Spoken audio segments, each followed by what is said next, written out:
Hi guys, welcome to my YouTube channel life education. तो मैंने कुछ दिन पहले एक वीडियो डाला था आरआरबी क्लर्क मेंस के एक्सपेक्टेड कट ऑफ के ऊपर। उस पर काफ़ी ज़्यादा बच्चों ने कमेंट किया और उस वीडियो को पसंद भी किया। जितना पॉसिबल हो सका मुझसे मैंने उतने कमेंट्स का रिप्लाई किया है, बट सारे कमेंट्स का रिप्लाई कर पाना पॉसिबल नहीं हो पाता। तो अगर किसी के कमेंट का रिप्लाई नहीं कर पाया होऊंगा तो जैसे ही मुझे टाइम मिलेगा मैं उसका रिप्लाई कर दूंगा, तो टेंशन मत लीजिए।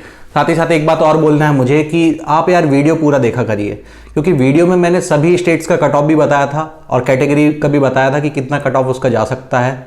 बट काफ़ी बच्चों ने ये पूछा है स्पेसिफिकली अपनी स्टेट और कैटेगरी लिख के कि इसका कट ऑफ आपने नहीं बताया तो इसका कितना जाना चाहिए। तो मैंने वीडियो में बताया है, एक बार पूरा अच्छे से देखिए, आपको मिल जाएगा। और अगर उसके अलावा कोई अगर आपको दिक्कत है तो आप बिल्कुल कमेंट सेक्शन में बताइए, मैं रिप्लाई करूँगा। अगर रिप्लाई नहीं कर पाया तो मैं एक सेपरेट वीडियो बना के आपके कमेंट्स का रिप्लाई दूंगा। तो बिल्कुल इस चीज़ के लिए बेफिक्र रहिए।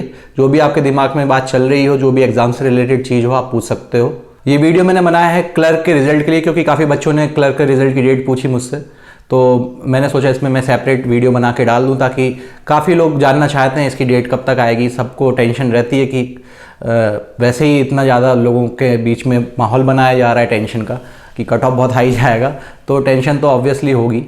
तो टेंशन लेने की कोई ज़रूरत नहीं।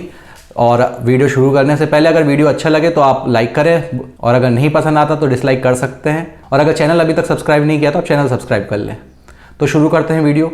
देखिए, इसके रिजल्ट की डेट मैं आपको अभी बताने वाला हूँ। उससे पहले मैं आपके सिर्फ 2 मिनट चाहता हूँ, कुछ बहुत ही ज़्यादा इंपॉर्टेंट बात करनी है मुझे आपसे, और ये बात आप ही के बेनिफिट के लिए है। देखिए, हम सब लोग एग्ज़ाम देते हैं और एग्ज़ाम में होता क्या है कि हम एक्सपेक्ट करते हैं अपने मार्क्स 25 से 30 के बीच, अगर तो हमारे मार्क्स कई बार 10-15 नंबर के बीच ही रह जाते हैं। और उसका रीज़न भी हमें नहीं पता चलता कि किस कारण से हमारे इतने मार्क्स कट चुके हैं। तो इन सबको देखते हुए मेरे दिमाग में 3 बातें हैं जो कि बहुत ज़्यादा इंपॉर्टेंट है, जिसके लिए हमें आवाज़ उठाने की ज़रूरत है। देखिए, एसएससी के बच्चों का आपको पता ही होगा कि किस तरीके से उनके साथ स्कैम किया गया है। तो उनके फैकल्टीज इतने कैपेबल थे, इतने बड़े बड़े यूट्यूबर आगे आके उसके लिए आवाज़ उठाए, इसीलिए आज ट्विटर पर ट्रेंड कर रहा है वो चीज़। पर बैंकिंग के इतने बड़े बड़े एजुकेटर बैठे हुए हैं, पर कभी किसी ने आवाज़ नहीं उठाई। हमेशा बोलते रहे एक वैकेंसी के लिए लड़ो, एक वैकेंसी के लिए लड़ो। पर इसी के चलते पुराने आप पिछले 4-5 साल पहले की वैकेंसीज देखिए, 20-20 हज़ार वैकेंसीज आती थी, और आज की डेट में 3-4 हज़ार वैकेंसीज आ जाएँ तो वो भी बड़ी बात है। और उसके बाद नॉर्मलाइजेशन के नाम पे वहाँ पे करप्शन किया जाता है। अब देखिए, एसएससी, अब आप बोलेंगे कि आईबीपीएस में नहीं होता है करप्शन, तो उसका मैं रीज़न बताता हूँ कि आपको ऐसा क्यों लगता है। एसएससी और रेलवे क्या करता है, अपनी आंसर की रिलीज़ कर देता है, जिस कारण से हमें पता रहता है कि कौन से क्वेश्चन गलत आए हैं, साथ ही साथ हमारा क्या गलती हुई है पेपर में और हमारे मार्क्स कहाँ कटे हैं।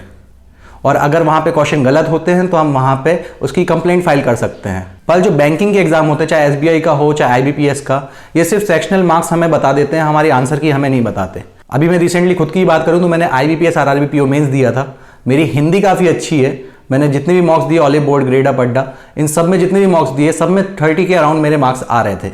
और मैंने इस पेपर में 37 हिंदी में अटैम्प्ट किए थे और मेरे नंबर 12 से 13 नंबर मुझे दिए गए हैं। इसी तरीके से सिर्फ मेरी बात नहीं है, काफ़ी लोगों के साथ ये चीज़ हुआ है कि मार्क्स इतने कम दिए गए। तो अब मुझे रीज़न नहीं पता कि मेरे मार्क्स इतने कम कैसे आ गए। ऐसे काफ़ी लोगों के ऊपर बीती होगी ये चीज़। और ये एक एग्जाम की बात नहीं है, लगभग सभी एग्जामों में होता है। आईबीपीएस पीओ का पेपर उठा के देख लीजिए, 70-80 नंबर लाने वाले का सिलेक्शन नहीं हो पाता है, कम मार्क्स वाले का सिलेक्शन हो जाता है। तो इस चीज़ में ट्रांसपेरेंसी लाने की काफ़ी ज़्यादा ज़रूरत है। इसलिए हमें अपील करनी पड़ेगी आईबीपीएस से कि हमारी आंसर की भी वो रिलीज़ करे साथ साथ, ताकि हमें पता चले कि हमने कहाँ पे गलती की है। इसका एक बेनिफिट और है, अगर आप अगले साल इसकी तैयारी करेंगे तो आप उसका रेफरेंस ले सकते हैं। अभी तक जो मेमोरी बेस्ड पेपर बनते हैं उसमें एग्जैक्ट लैंग्वेज नहीं होती है, बट अगर पुराने पेपर को ही उठा के आप देख के करेंगे तो आपको उस चीज़ का आइडिया रहेगा कि पेपर कैसा आता है। तो यहाँ पे ये हो गई 2 बात। पहली चीज़ हुई आंसर की और दूसरी चीज़ हुई नॉर्मलाइजेशन की, कि इनका नॉर्मलाइजेशन की प्रोसेस क्या है। आपकी दिक्कत है कि भाई आप पेपर का लेवल मेंटेन नहीं कर पा रहे हो, अलग अलग दिन आप अलग अलग लेवल का पेपर बनाते हो। मान लीजिए कि एक बहुत ही अच्छा पढ़ने वाला बंदा है, उसका इजी शिफ्ट में पेपर फंस गया और वो अच्छे अटैम्प्ट कर लिया, और उसका आप नॉर्मलाइजेशन के चलते सिलेक्शन नहीं दे रहे हो। और अगर वही बंदा हार्ड शिफ्ट में भी बैठता तो भी वो अच्छा अटैम्प्ट कर सकता था, पर डिजर्विंग कैंडिडेट यहाँ पे नॉर्मलाइजेशन के कारण बाहर हो गया। तो ये गलती किसकी है? हमारी, आपकी गलती नहीं है, ये गलती है जो पेपर बना रहा है उसकी। अगर आप लेवल मेंटेन नहीं कर सकते तो आपको वहां बैठने का हक नहीं है। तीसरी बात है एग्जाम फीस की। जब एसएससी रेलवे 100 रुपये में एग्जाम कंडक्ट करा सकते हैं, तो आईबीपीएस या जो भी बाकी के एग्जाम होते हैं बैंकिंग के, वो इतनी ज़्यादा फीस क्यों चार्ज करते हैं? पहले तो 600 रुपये लगती थी, अभी कोरोना टाइम से 850 रुपये कर दी गई। जबकि काफ़ी लोग पुअर फैमिली से भी बिलोंग करते, वो अफोर्ड नहीं कर पाते इतना पैसा एग्ज़ाम देने के लिए। तो उनके बारे में सोच के काम क्यों नहीं किया जाता। अब आप बोलेंगे कि वो गवर्नमेंट कराती है इसलिए कम पैसा लगता है, तो मान लीजिए गवर्नमेंट कराती है तो 100 रुपये लगा भी, तो आप 800 रुपये 850 रुपये लोगे बच्चों से। अगर आप प्राइवेट हो तो 300-400-500 रुपये तक लो तो फिर भी समझ में आता है। तो एक ये इशू भी है कि फ़ीस इतनी ज़्यादा कैसे बढ़ रही है, इस पर कंट्रोल क्यों नहीं लगा रही है सरकार। तो हमें अपना सेपरेट मुद्दा भी एसएससी वालों के साथ मिलकर उठाना पड़ेगा ताकि इन सारी मांगों को भी पूरा किया जा सके, क्योंकि काफ़ी डिजर्विंग कैंडिडेट एग्जाम की रेस से सिर्फ नॉर्मलाइजेशन के चक्कर में बाहर हो जाते हैं और अपना साल बर्बाद कर लेते हैं। इसमें नुकसान ना सरकार का है, ना जो संस्था है IBPS है या SBI है, किसी का नुकसान नहीं है। SBI तो और सेक्शनल मार्क्स तक नहीं बताता, टोटल स्कोर बताता है। तो यार यहाँ पे करप्शन कहाँ हो रहा है, घपला कहाँ हो रहा है, ये चीज़ भी तो पता चले। जब आंसर की ओपन होगी तब पता चलेगा कि आपने क्वेश्चन हमारे कौन से गलत किए।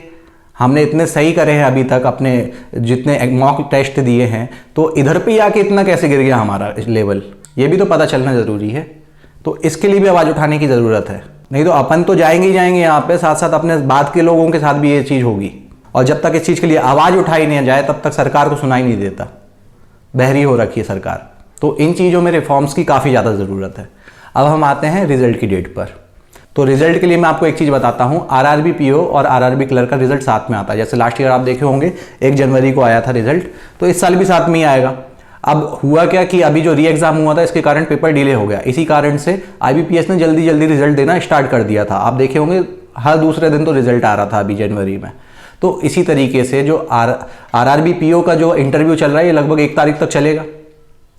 तो जो रिजल्ट है, देखिए आपका क्लर्क का रिजल्ट उसके चक्कर में ऐसा तो है नहीं कि बनाएंगे नहीं, क्लर्क का रिजल्ट तो आपका हफ्ते भर पहले ही तैयार हो जाएगा, क्योंकि रिजल्ट बनाने में कोई ज़्यादा टाइम नहीं लगता। आप मॉक भी देते हो, आप देखते हो, आपकी मेरिट भी बता देते हैं कितनी मेरिट बनी है आपकी।